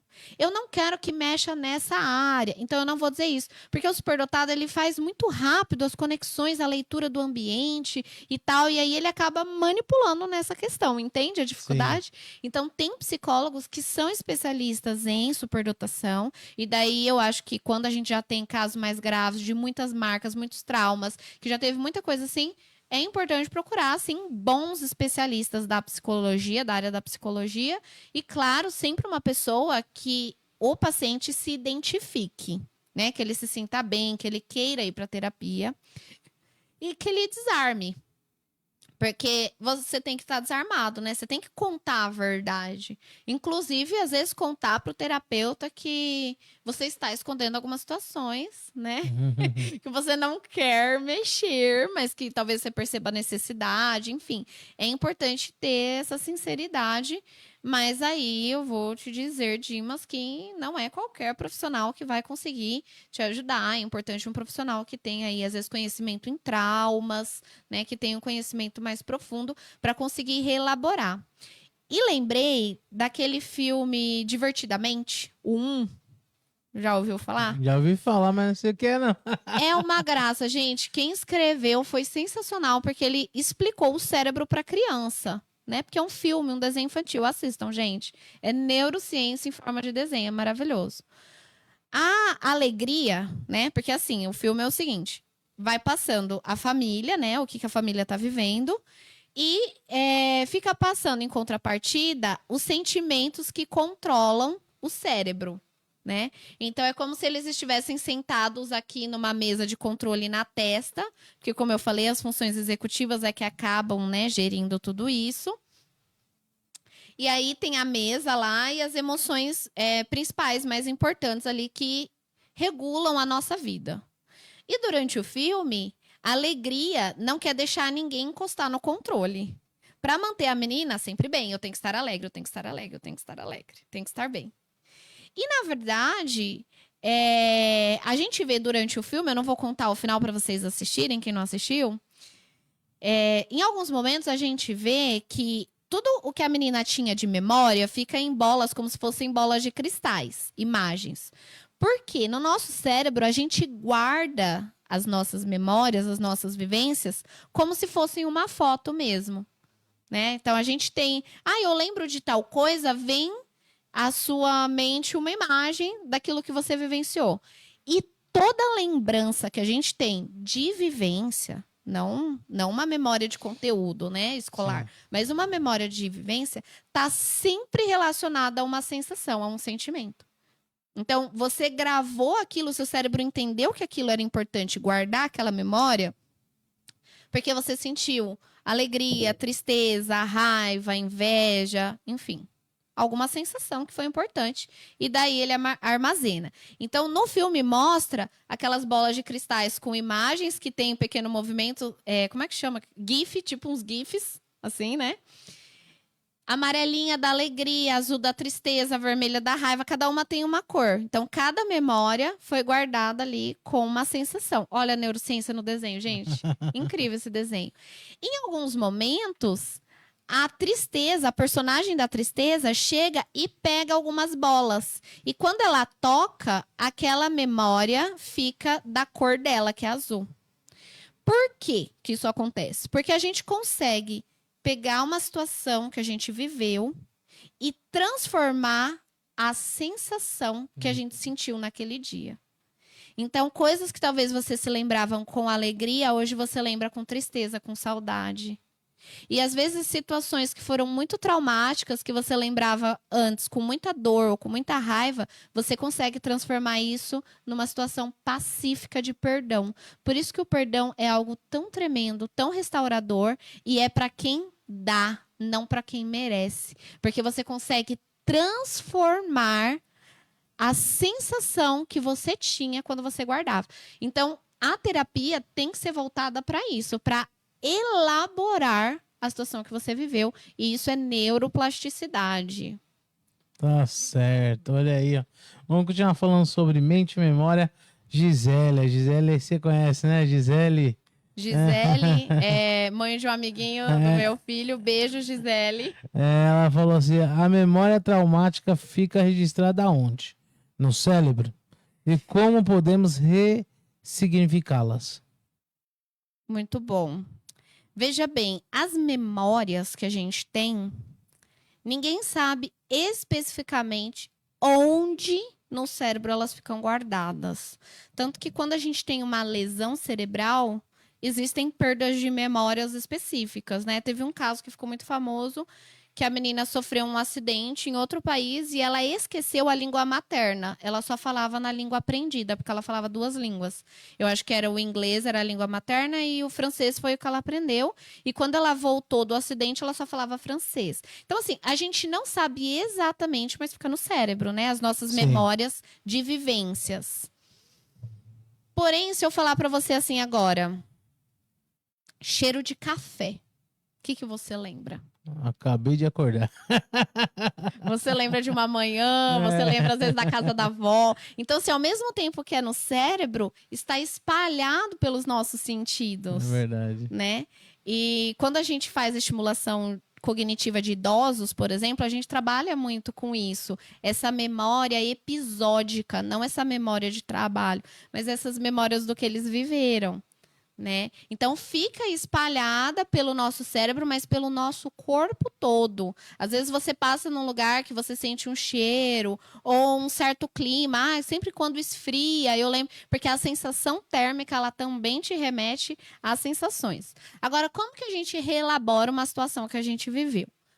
Gente, precisamos de um profissional para orientar, né, nesse momento. Às vezes a gente não consegue fazer isso sozinho, tá? É importante um bom psicólogo, porque quando a gente toca nas áreas das emoções, a pessoa pode entrar em crise, ter ali uma crise de choro, né? Ou ela pode resolver. Eu ouvi uma vez uma mulher contando que em terapia a psicóloga colocou um determinado barulho. E ela tinha, toda vez que chovia, eu acho que era assim, toda vez que chovia ela acordava com um taquicardia, com uma sensação ruim, ela não sabia por quê. E em uma determinada sessão lá, a psicóloga que estava conduzindo já há muito tempo aquela terapia, aquele paciente, colocou lá um barulho de chuva e ela se lembrou de um acidente que aconteceu num dia de chuva, que ela perdeu um amiguinho. E ela começou a chorar muito e contou esse episódio. Não era algo que ela havia esquecido. Estava escondido no cérebro dela? Não. Era uma memória que ela tinha, mas naquele momento ela ligou os fatos. E após aquela sessão, ela nunca mais teve medo de chuva. Então, assim, porque ela conseguiu reelaborar aquela situação que ela tinha vivido. Então, quando a situação é leve, vamos dizer assim, a gente faz isso, às vezes, num aconselhamento pastoral, na igreja, quando a gente fala, né, declara, libera, né, declara que daqui para frente vai ser tudo novo. Quando é uma coisa assim mais leve, a gente consegue. Quando são situações muito traumáticas, daí sim precisa de um profissional que tenha conhecimento, tenha autoridade nesse assunto, para conduzir a conversa e a reelaboração daquela situação, né, para que a pessoa consiga recuperar o controle dos pensamentos. Porque, veja bem, como a gente falou, as sensações são controladas pela nossa amígdala cerebral, que fica bem aqui no centro, né, da cabeça. E ela é diretamente ligada com as funções executivas. Então, quando uma pessoa entra em crise, tipo, nossa, eu tenho muito medo de entrar no elevador. Não adianta a gente falar para aquela pessoa, para com isso, entra no elevador, que ela não vai conseguir. Porque a agitação aqui fala para a amígdala, trabalha que a gente precisa fugir dessa situação. E a pessoa entra em crise, fala, não vou entrar, um exemplo, tá? Não vou entrar de jeito nenhum, não, pelo amor de Deus, eu tenho medo e tal, a pessoa trava. Como que a gente faz o controle emocional? Eu preciso racionalizar a situação. Então, com uma pessoa assim, né? Você pode ir conversando, olha, esse elevador nunca teve problema, nunca deu problema com ninguém, nunca travou, né? Ele sobe e desce o dia todo. Por que queria dar problema agora com você? E aí você começa a ensinar essa pessoa a racionalizar. Tá? Aí, essa área das funções executivas, trabalha atenção, pensamento de consequência, que o adolescente, é a última coisa que a pessoa desenvolve, viu? Pensar em consequências, lá por volta dos 24, 25 anos. Então, quando você fala, ai, meu filho adolescente é tão inconsequente, nossa, faz as coisas sem pensar, normal da idade, você vai precisar continuar orientando até a vida adulta para conseguir resolver isso aí. Mas quando a pessoa está em crise, que você racionaliza, que você traz esse pensamento, daí essa área do cérebro avisa para a amígdala. Pode diminuir o trabalho aí, que aqui tá tudo sob controle. E aí você tira essa pessoa da crise, né? Mas como eu falei, precisa de alguém de fora. A pessoa sozinha é difícil, não consegue não, né? Só se for um terapeuta já, que daí começa a respirar fundo e ele falar para ele mesmo, né? Calma, que a situação vai dar certo e tal, enfim. Agora, né, é importante daí uma orientação de um profissional, de um psicólogo. E por mais que na neuropsicopedagogia, quando a gente atende um adolescente, a gente pode ensinar previsibilidade, mesmo um adulto, previsibilidade. Nessas situações, eu dou uma memória que eu quero que ele recupere quando ele estiver em crise. Nessas situações, você pode agir assim, assim, assim. Isso dá muito certo com criança, quando a criança bate. Sim. Então, aí em casa você fala assim, filho, não é para bater. Quando você ficar nervoso, você vai procurar um adulto, você vai se afastar desse amigo, você vai tomar água e respirar, você vai conversar, você dá ideias para aquela criança, que é para ela, na hora que ela for para bater no colega, ela vai lembrar do que você ensinou em casa. Então, na intervenção neuropsicopedagógica, eu trabalho nesse âmbito de previsibilidade. Quando a pessoa está em crise, daí essa é competência do psicólogo e de quem estudou, né, para isso. Entende? Espero ter respondido aí sua pergunta. O pessoal está comentando bastante, dizendo conteúdo importante, parabéns pelo podcast, muito esclarecedor, excelente assunto sensacional, parabéns, Valéria. Obrigada. Sempre com excelência, conteúdo, muito, muito bom, fiz aula com ela, uma bênção, Cristiane Jesus Novaes. A Cris foi minha aluna sobre educação. Eu montei um curso, Educando com Amor e Sabedoria, que eu dei esse curso na igreja, ensinando exatamente os pais a lidar com as dificuldades dos comportamentos, como orientar sem, né, a gente bater, espancar as crianças, que não é esse mais o caminho, gente, existe um outro caminho. Certo. Então, ela foi minha aluna nesse curso. Um beijo, Cris. E que interessante essa entrevista. Essa foi a última. Curta, compartilha, deixa aí seus comentários. Falando mediante isso, eu queria entrar numa polêmica que nós falamos, né? Sobre órgão público, né? Uhum. Muitas vezes nós temos queixas, e são queixas que nós estamos no dia a dia, né? De uma mãe que leva até o SUS uma demanda de atendimento, e muitas vezes o SUS não aceita porque é particular, porque vem de alguém. Como você vê essa ligação entre o SUS, né? E a neuro, né? A neuro no particular, né? Isso. Olha, uma briga boba, né? Porque o benefício é para o cidadão. Vou te dizer que a minha área de neuropsicopedagogia, eu não consigo me filiar nem em planos de saúde, viu? Quem estiver ouvindo, me acompanhando, eu atendo só no particular. Porque os planos de saúde não aceitam a minha especialidade. Então, assim, como que como que eu vou atender uma criança que vai levar esse laudo? Se ele fica na fila para avaliação neuropsicológica pelo posto, demora demais, né? E sabe quanto tempo leva mais ou menos uma avaliação? Não tenho ideia. No mínimo 3 meses. Isso demanda muito do profissional. E muitos testes que a gente compra, usa com a criança e acabou. E são testes caros. Então, isso custa caro, isso demanda muito tempo. Para o SUS poder dar e exigir que seja só do SUS, ele teria que ter muitos profissionais qualificados para fazer isso. Porque um profissional, um neuropsicólogo, não dá conta de avaliar uma cidade. Não dá, gente. Vamos ser realistas. Eu preciso de 3 meses para avaliar uma criança. Vamos dizer que eu marco aí o dia inteiro para eu atender as crianças. Em que momento que eu vou parar? Porque eu não faço um monte de avaliação na mesma semana, no mesmo mês. Eu preciso, às vezes, jogar para o outro mês. Tem fila de espera. Porque eu não posso avaliar um monte de coisa, depois eu vou sair embaralhando o que é de quem, né? Verdade. Então, a gente precisa ter um trabalho em conjunto, infelizmente, né? Então, quando essa família chega com um laudo técnico, na verdade, depois do meu laudo técnico, ela precisa de um médico. Porque o médico é que vai validar, que vai ler o que eu escrevi, vai ler as nossas conclusões, né? Porque eu não faço sozinha. A doutora Viviane Kovalchuk, um beijo. Minha parceira incrível, maravilhosa, com um olhar maravilhoso.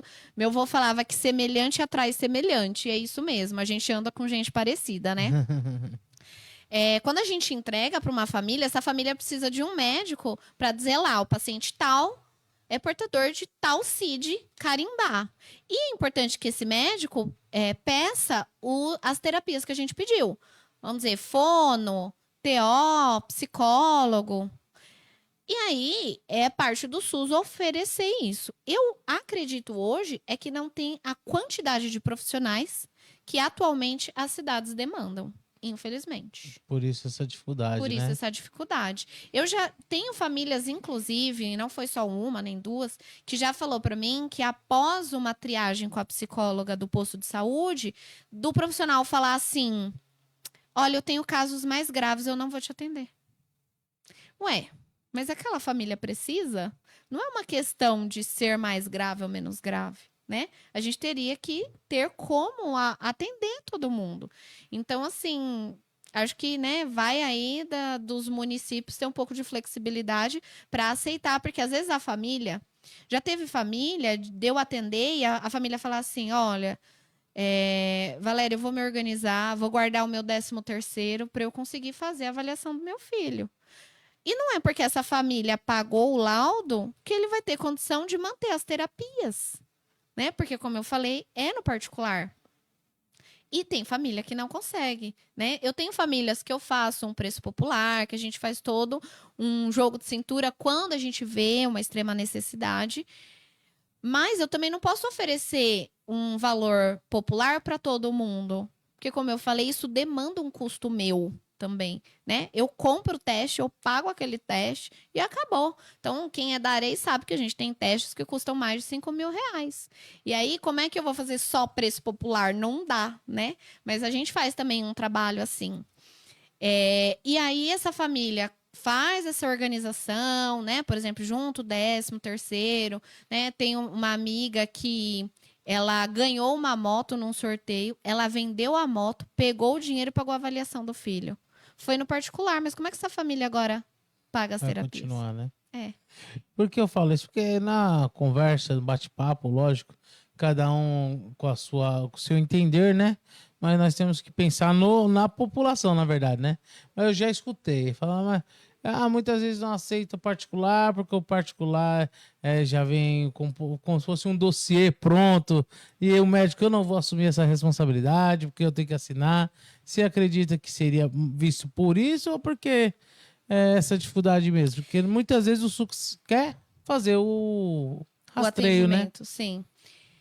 Eu acho que o SUS não dá conta. Tem sim profissionais que questionam o laudo, e daí vai da qualidade desse laudo, primeiro, né? Eu coloco lá todas as referências que eu utilizei, a gente aplica, sei lá, hoje eu nem sei, acho que mais de 15 testes para cada criança. Nem sei quantos testes hoje eu aplico, mas vai toda a lista dos testes, todas as tabelas científicas.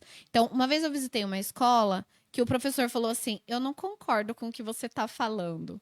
Aí eu falei assim, bom, o resultado não depende de eu achar ou de você concordar. Porque o que eu estou te dizendo é comprovado por tabela científica. Isso aqui não sou eu que estou achando. Eu estou te dizendo isso cientificamente, né? Então, assim, o que acontece? Como a gente falou, da mesma forma que o docente hoje pega muita sala de aula sem o preparo do conhecimento de inclusão, infelizmente muitos médicos têm assumido ali a medicina sem nunca ter visto nada de inclusão, nunca ter visto nada de autismo. Ou ouviu falar, porque agora tem se falado mais, né? Ouvi falar sobre superdotação. Já vi escola que exige laudo de superdotação. Superdotação não tem CID. Não tem laudo. Não tem como pôr um CID ali. Então, assim, falta informação. Então, quando o médico fala assim, mas eu vou pôr, né, aqui o meu CRM aqui, vou assumir esse BO, na verdade ele está só endossando o que o profissional falou, né? Então eu sempre oriento muito bem, mostro todas as características de um diagnóstico, de outro. E como a gente estava falando antes, às vezes quando a gente tem mais de um diagnóstico numa pessoa, uma identificação esconde a outra, né? Então, assim, já teve muitas vezes de avaliar, quando o superdotado é alguma outra coisa também. Então, ele é superdotado e autista, superdotado e dislexo, superdotado e TDAH. Vamos dizer assim, o autismo esconde a superdotação, né? Porque acaba que ele tem ali algumas dificuldades. E a superdotação esconde o autismo, porque ele acaba aprendendo a modelar e viver no mundo. E aí o médico não vê. Porque a pessoa não vê assim. Ninguém tem cara de superdotado, cara de autista, cara de dislexo. A gente não tem cara, né? Não tem, assim, alguma coisa que fala assim, né? Quando a gente tem uma síndrome, existem características físicas. Mas na maioria dos diagnósticos de saúde mental, não tem característica física. É mental, né? Por isso que é mental. Então, assim, aí eu oriento sempre, né? As famílias, falo, fala pro médico isso, fala para ele olhar essa parte do laudo, essa conclusão. E, infelizmente, daí cada médico precisa correr atrás, né? Levei meu filho uma vez numa pediatra, em cima da mesa dela tinha um livro de autismo. E a gente começou a conversar e ela falou assim, estou lendo, acompanhando profissionais que falam sobre isso, porque eu entendi que eu preciso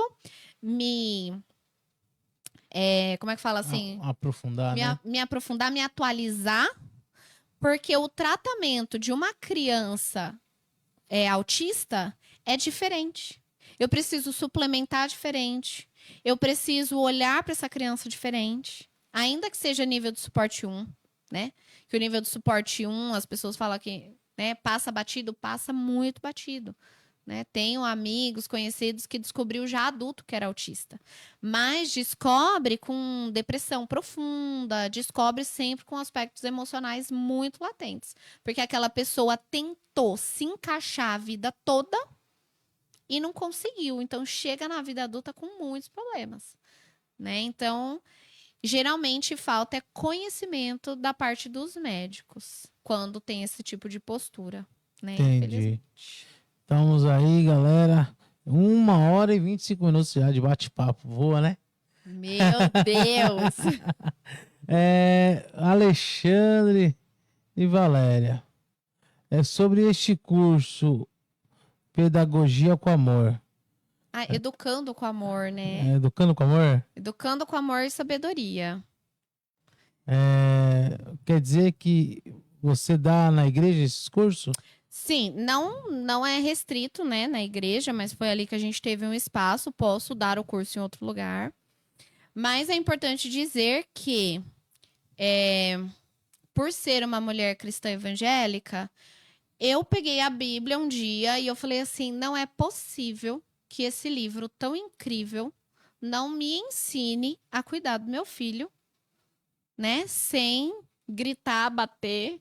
Porque, né, tem hora que a gente é só mãe. Tem hora que fala assim, dá licença, sai de perto de mim que você me deixou muito irritada agora. Eu queria resolver como minha mãe resolvia, hein? Aí ele sai pianinho. Então, assim, é claro que tudo isso passa dentro da gente. E aí eu comecei a ler a Bíblia e pedir a Deus mesmo orientação para eu entender tudo aquilo, usando, claro, o curso ele não é só bíblico, mas ele traz a psicologia comportamental, principalmente, né? E o conhecimento da neurociência, tá? Já estão me pedindo para eu abrir de novo, já me pediram para eu gravar, porque eu dei aula presencial. Não consegui gravar, porque eu não consegui organizar essa estrutura aqui, sabe? De gravar e tal. Não consegui fazer essa organização para poder gravar as aulas. E a gente, de qualquer forma, precisaria de encontros, né? Presenciais, pelo Meet, enfim. Então, eu não tenho ele gravado, tá? Só presencial mesmo. E eu tenho planos de abrir de novo uma turma esse ano, né? E então, quem fez comigo o curso ficou me pedindo, abre 2, né? Que mais? Vamos continuar isso? Porque a gente fala sobre educação não só para crianças, mas da infância à vida adulta, porque a nossa maternidade muda quando o nosso filho cresce, mas a gente não deixa de ser mãe, de ser pai. É verdade. Né? Então, assim, eu falo de todas as características, de todas as idades, né? Desde o bebê até a vida adulta. Falo sobre o desenvolvimento da criança, sobre o que a gente espera, sobre como lidar com esses momentos. Tive várias professoras que fizeram também o curso comigo, pensando na sala de aula, levou muita coisa para a sala de aula, né? E acabou falando, eu vim aqui pela minha sala de aula, mas mudou muita coisa também no meu relacionamento com as minhas filhas. Né? Então a gente fala assim sobre tudo. Tem um capítulo, claro, que é só sobre a maternidade atípica, né? Então, assim, é um curso bem completo. Quando eu abri de novo as inscrições para o curso, porque a igreja abriu para a gente o espaço para poder ministrar o curso, mas é aberto para qualquer pessoa, tá? Sim. Não precisa ser da igreja, não precisa ser evangélico, desde que você saiba que eu vou falar da linguagem, Bíblia, né? da Bíblia, dos padrões de Deus. E o que Deus deixou, porque, como eu dizia, né, no meu curso, Deus algum dia desceu aqui na Terra e deu uns tapas em alguém? Deu uma chinelada em alguém? Não. Mas ele é um modelo de pai que nos ensina e nos orienta, e é baseado nessa paternidade perfeita que a gente entende aí a educação. Então, todos os capítulos têm Deus, neurociência e, é claro, né, a psicologia aí que ensina bastante a gente. E elas estão todas entrelaçadas. Então, quando eu abrir, eu vou divulgar no meu Instagram, né? Qual é? Já manda aí o arroba aí. Arroba Valéria Timóteo _oficial. Se puder colocar aí no comentário, consegue? Coloca aí, dá pra fixar? Arroba Valéria Timóteo _oficial. Eu sempre gravo também videozinhos dando informações sobre, né, coisas assim que a gente tem falado, sobre diferentes diagnósticos, sobre neurociência de uma maneira geral. Acho que o último que eu gravei, eu não tenho muito tempo para gravar, né? Então, às vezes eu pego ali por um assunto que eu li, por algum paciente, por alguma coisa que eu tô em contato, daí eu pego o meu celular e já gravo, entendeu? Algum vídeo e já posto. Né? Às vezes nem ficou muito bom, mas vai daquele jeito mesmo, para levar a informação mesmo, porque a informação liberta, né? Sim, tá Conhecereis certo. a verdade e a verdade vos libertará, né? Claro que está dentro de um contexto da verdade divina, mas quando a gente conhece a verdade, isso é libertador. Por isso, a identificação, o diagnóstico já é metade do caminho andado, né? A outra metade é o que você vai fazer com isso daqui para frente. Mesmo a superdotação, né, que a gente estava falando, tá, você tem um potencial incrível, mas o que você vai fazer com isso é uma decisão sua. É verdade. Já tá fixado aí, ó. Fixei nos comentários aí. Sensacional. No Instagram. Pode seguir. A Vadneide. Curso mudou a minha vida, a rotina do meu filho, do meu neto. Vaneide, beijo, Vaneide, Isso. verdade. Com esse curso, meu neto está mais comunicativo. Ela contou, Elton, um episódio que ela falou assim que ele mentia pra ela, né? Sim. Tipo, coisa de criança. Você tomou banho? Uhum. Ela tá vendo que não tomou. Bobeirinhas de criança. E eu lembro que ela contou que foi, assim, uma mudança que ele parou de mentir, começou a falar a verdade pra ela. E isso, é claro, que mudou muito no relacionamento deles, né? Que bom. Uma experiência, né? Foi um divisor de águas. A Valéria perguntou sobre o curso porque ela disse que ela se interessou porque ela é professora. Legal. Me acompanha lá, que eu quero abrir esse ano ainda outra turma, né? E aí, quem sabe vocês me ajudam aí pro 2, né? Aí. Vocês me ajudam aí com ideias do que faltou nesse 1. A Cristiane Alves, um abraço para ela, tava aqui esses dias. Abraço, Cris. Realmente, após um diagnóstico, a família precisa de uma equipe multidisciplinar para uma evolução do paciente. É verdade. Suporte não se encontra. Desespero bate. O suporte não sim. se encontra, o desespero bate. Sim. É comum, às vezes, quando a gente entrega, né, um diagnóstico, a família chora, né? Ou a família se identifica. Né? Seja um choro de alívio ou de desespero mesmo. Infelizmente, a gente tem pesquisas aí que mostram que é muito comum quando recebe um diagnóstico de uma criança autista, principalmente se o nível de suporte é 2 ou 3, o casal se separa, os pais abandonam. Então, é importante, sim, uma equipe multidisciplinar, acolher, entender, orientar, né? Tem muita coisa que a família muda. Eu ajudo muito, assim, ensino muito as mães que eu percebo que tem tempo e que tem interesse, né? Porque tem mãe que não dá tempo de ficar com a criança. Eu ensino muita coisa para as mães continuarem em casa. Eu falo, ó, hoje na terapia a gente trabalhou assim, em casa, brinca assim, faz assim, fala assim, age assim. Eu sempre dou muita orientação, porque o dia a dia é com a família, né? Verdade. Então é muito importante mesmo. Não tem um profissional só que consegue cuidar de tudo, acolher tudo, né? Às vezes precisa para a família. Às vezes eu falo, né? Procura um psicólogo para você. Você precisa desabafar, você precisa, né? Também elaborar tudo isso. É um luto, sabe, Wellington? Quando tem um diagnóstico, não importa qual seja, é um luto, né? É muito comum porque você foi criado de uma determinada forma. E você pensa que você vai passar isso para o seu filho.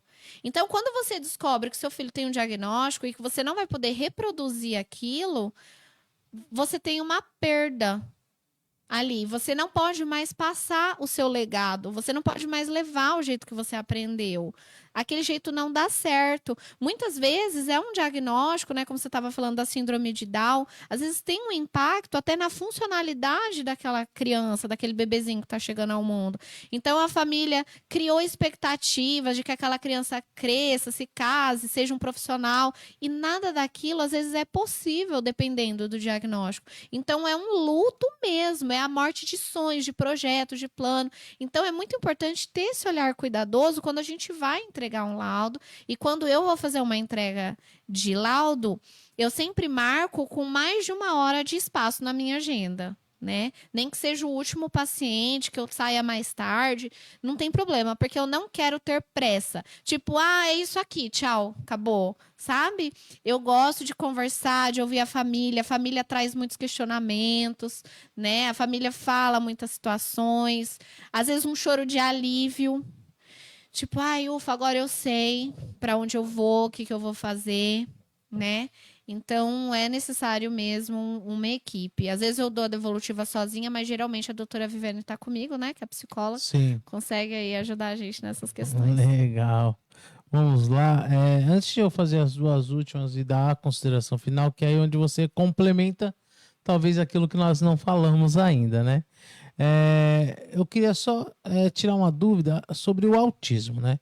Nós vemos hoje que, tipo assim, muito autista e coisas que nós não via. Um exemplo, autista, nós nem ouvia falar, na verdade, né? Hoje é excesso. Todo mundo praticamente virou autista, parece para nós. Porque é muito, né? Que tá somente em redes sociais. Você vê famoso, pastores, você vê jogadores. Você fala, ele era autista? Por que ele tá cordão, virou autista? E dá uma sensação, fala, será que todo mundo virou autista? Né? Tem estudos que falam que a nossa alimentação prejudicou muito. E aí, veja bem, quando uma família chega para mim, eu pergunto assim, com que idade você engravidou? Esse bebê foi planejado? Geralmente, a família diz que não, tá? Quando uma mulher engravida, aquele óvulo que foi fecundado, ele foi preparado no organismo dela pelo menos uns 3 meses antes. Então, se não é uma família que está planejando um bebê, não suplementou, não tomou ácido fólico, não tomou vitamina, ômega 3, que hoje tem um monte de coisa, né? Se você quer engravidar, ixi, a médica passa um monte de coisa, vitamina D. Então, não teve esse preparo. Dependendo da idade, seja muito nova, então adolescentes, que nem o cérebro dela terminou de se formar, já tá gerando um bebê. Ou mulheres mais maduras, que não têm aquela qualidade de óvulos, é importante esse planejamento, porque esse óvulo já não é de qualidade. Hoje em dia aumentou muito o consumo de álcool, de tabaco. Esse espermatozoide não é de qualidade. Se a gente olhar o nosso carrinho no mercado, tem mais coisa embalada do que coisa para descascar. Vamos concordar. Isso é verdade. Então, a nossa alimentação também não é de qualidade. Isso impacta no neurodesenvolvimento. Você sabe que o cérebro começa a se formar já na concepção, nos primeiros dias de vida, e nem teve atraso menstrual ainda da mãe. Então, se essa mulher não programou, não sei se ela tomou remédio, se ela foi para uma festa, o que ela bebeu, fumou narguilé, fumou um monte de coisa. Então, a qualidade desses óvulos, desse embrião, não é o ideal. Antigamente, a gente comia mais saudável, porque a gente comia o que tinha ali na feira, né? As coisas eram mais naturais. Então, a poluição aumentou, enfim, isso tem impactado muito o aumento dos diagnósticos. Outra coisa é que antigamente, os nossos pais, avós, bisavós, resolvia tudo na surra. Tudo na surra. Sim. E o autista, ele aprende a viver no mundo. Por isso que a gente vê adultos descobrindo que é autista. Ele aprende a viver, ele aprende a dar as respostas. O que é o autismo, Elton? Eu vou te explicar isso. Porque às vezes a pessoa fica assim, tá, mas o que é isso? O autismo, ele precisa, para ser autista, ter prejuízo na comunicação social. Seja uma comunicação falada ou... Tá? Porque tem aqueles autistas não verbais. Ah, mas meu filho fala, mas é autista. Na leitura social e na expressão social. Entende? Então, o autista, ele não percebe a maldade do outro.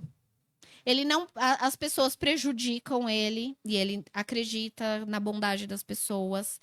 Ele tá feliz, mas ele fica com uma cara séria de bravo, né?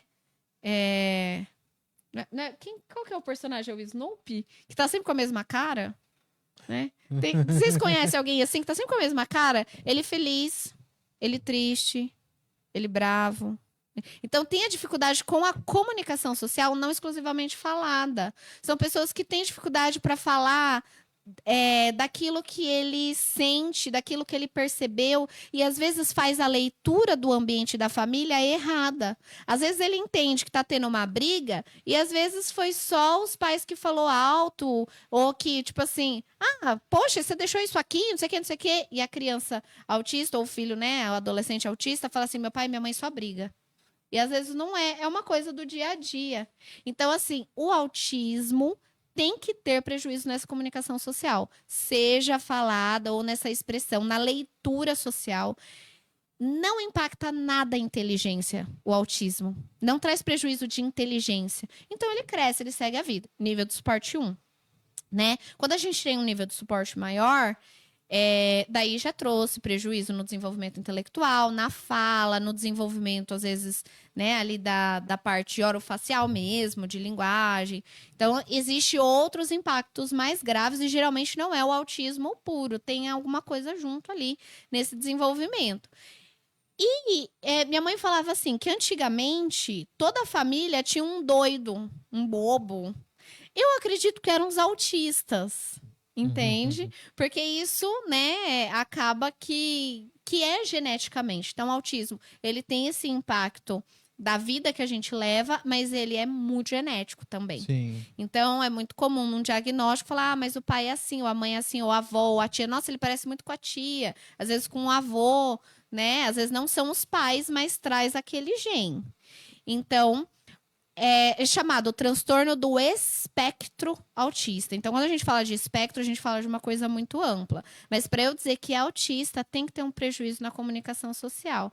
Né? É muito comum A família fala assim que a criança explode emocionalmente ou chora muito, porque o autista não sabe verbalizar o que ele está sentindo. Aquilo dentro dele fica tumultuado. Ou depois de uma festa, às vezes de muita interação social, ele tem uma sobrecarga. Não é exclusivo do autismo, tá? Mas é comum, Sim. isso sempre acontece no autismo, mas isso não é exclusivo do autismo, por isso é importante um bom diagnóstico, porque tem sobrecarga sensorial no TDAH, tem sobrecarga sensorial na superdotação, e tem pessoas que têm o transtorno do processamento sensorial sem nenhum outro diagnóstico, que são só questões sensoriais. Então, é importante uma equipe para fazer um bom diagnóstico, muita seriedade naquilo que a gente vai escrever, porque o CRM é do médico, mas o nome que está lá é o meu. Né? Então, assim, hoje a gente tem tido mais conhecimento, mas, na verdade, antigamente, tudo foi resolvido, geralmente foi resolvido aos trancos e barrancos, na chinelada, nos gritos. Eu já falei para você prestar atenção, para com isso, que frescura. Muita coisa que antigamente era frescura, hoje a gente entende que é essa sobrecarga. Né? O menino é muito quieto, só fica no quarto, e não sei o quê. Ai, é igual fulano. Então, assim, são questões que a gente não sabia desse diagnóstico, mas, como eu falei, né, o cérebro, ele se deixa conhecer tão de pouquinho. Então, hoje, como a gente tem tido um avanço muito grande da ciência, dos estudos, hoje a gente conhece esse diagnóstico. Mas pode investigar nessa família que tem um autista, tem outros. E é uma das coisas que eu pergunto na minha anamnese, é se tem alguém na família com algum diagnóstico. Né? Porque daí eu sei que eu tenho que tomar caminhos para investigar outras coisas. É mais fácil, né? Ou mais difícil, né? É verdade.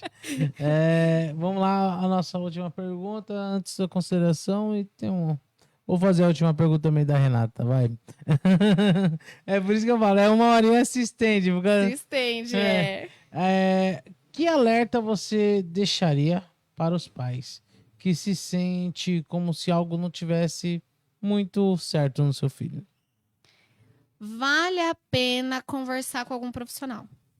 Se você percebe que alguma coisa tá diferente, que ele é diferente das outras crianças em algum aspecto, vale a pena conversar, marcar para conversar, né? Eu sempre marco um horário para conversar com uma família, e a partir dessa conversa eu digo para essa família se precisa ou não de um processo de avaliação. Às vezes eu falo, olha, isso é uma questão emocional que você consegue resolver com um psicólogo, né? Então, assim, bateu uma dúvida, procura um profissional para conversar. Eu respondo até no direct, né? Respondo conforme dá, né? Sim.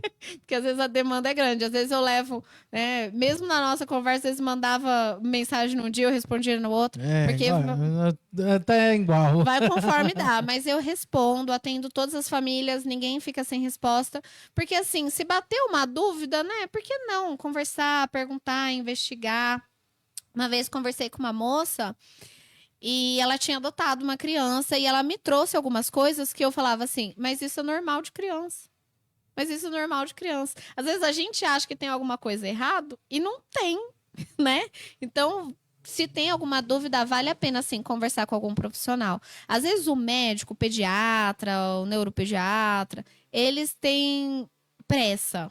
Não todos, tá? Porque tem ótimos profissionais. Tem pressa, às vezes não dá muito ouvido. Então, não custa você marcar com uma psicopedagoga, neuropsicopedagoga, uma psicóloga. Se quiser me chamar, pode chamar, que a gente sempre tira as dúvidas aí. Tá certo, o Instagram dela tá fixado aí.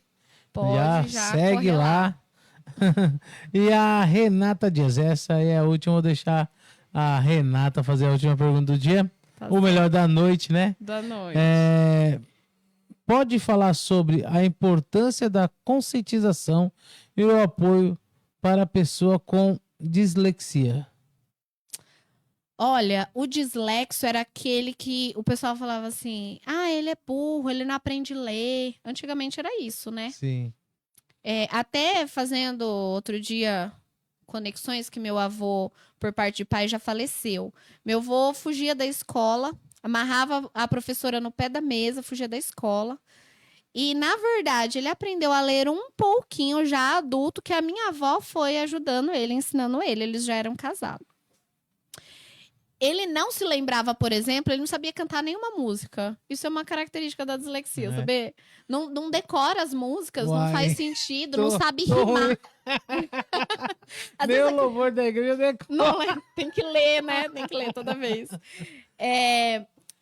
Não sabe rimar, gente, a criança que tem dislexia, porque não percebe os sons, a semelhança entre os sons. E o que é a escrita? É a reprodução da fala.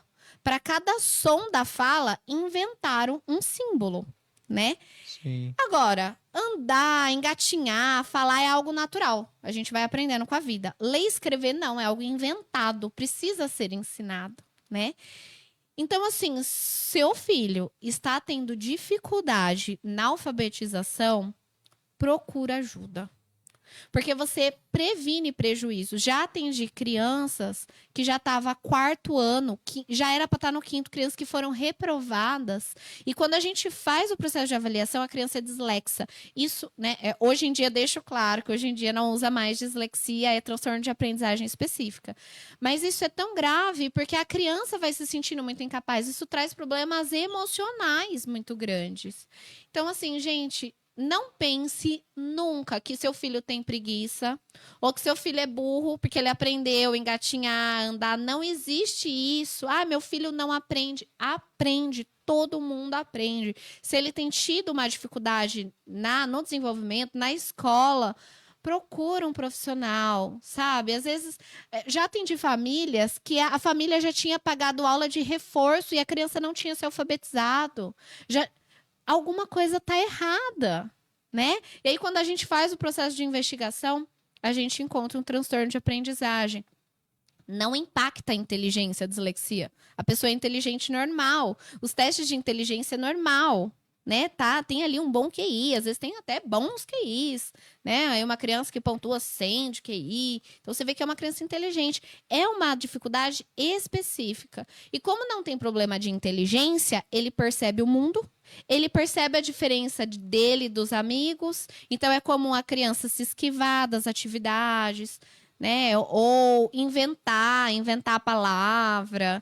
Isso é muito comum no transtorno específico de aprendizagem da dislexia, da descalculia, né? Então, assim, gente, vale a pena você investigar. Não caia nessa ideia de que seu filho tem preguiça. Não existe isso. Criança não tem preguiça nessa vida. Verdade. Tá? Então, estenda as mãos. É um pedido de ajuda do seu filho. Divulguem isso. Desculpa dar risada aqui, é porque estão pedindo pra você cantar aqui. Por que cantar? A Patrícia Cordeiro falou: a Valéria, além de todo o talento, ainda canta, toca piano e muito bem. Podia finalizar cantando. Meu Deus. Patrícia tá arrumando pra minha cabeça, Patrícia. Aí eu acabei dando risada numa área importante, não tava dando risada. Não era do que tava falando, desculpa, né? pessoal. Imagina. Vamos lá. Comecei a aprender a tocar piano, eu era criança ainda, minha mãe é pianista, né? E aprender um instrumento é excelente, principalmente pro dislexo. Né? Porque trabalha ritmo, tempo, e o dislexo tem dificuldade porque a leitura precisa de ritmo, né? Precisa de fluência. Então é muito importante, viu, gente? Eu ouso dizer, tá? Que um instrumento musical, aprender um instrumento musical, seja ele qual for, é o único estímulo que consegue conectar todo o cérebro ao mesmo tempo, todos os lobos ao mesmo tempo. Porque você trabalha a parte motora, a parte visual, a parte auditiva, né? Então, assim, você tem ali um todo, né? A parte de atenção, de memória. É excelente. Não é terapia, mas é terapêutico.